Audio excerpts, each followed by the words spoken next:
আসসালামু আলাইকুম এভরিওয়ান, কেমন আছো তোমরা? আশা করছি ভালো আছো। চলো তোমাদের সাথে আজকে আমাদের দুজনেরই জীবনের বড় একটা হাটবাগ দেখাই। এখানে দেখতে পাচ্ছ যে জমিটা একটা মাপ হচ্ছে।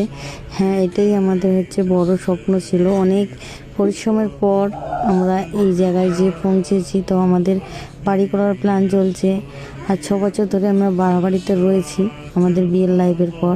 আর আমার জীবন তো বাড়ি বলে কি জিনিস এটা তো আমি জানতামই না কোনোদিন। হ্যাঁ, এই প্রথমবার আমি নিজের বাড়িতে আমি থাকবো। তো আমি খুব খুশি আছি, আল্লাহকে লাখ লাখ শুকর সবসময় জানাই। আর এখানে দেখতে পাচ্ছ আমার খালু আর আমার দাদা, ওদের ঘরে নিয়ে এসেছি। আর ওরা আমার মাপ ঝাপগুলো একটু করে দিচ্ছে বাড়ি। তো আমার আব্বুর কথা খুব মনে পড়ছিল জমিতে কারণ আমার আব্বু রাজমিস্ত্রি নিজেই ছিল, কিন্তু আব্বু আজ 2 বছর হতে গেল ইন্তেকাল হয়ে গেছে। আব্বু মরে যাওয়ার আগে এই জমিটা দেখে গেছিল, কিন্তু বাড়ি বানানোর স্বপ্নটা আর স্বপ্নই থেকে গেল আমাদের।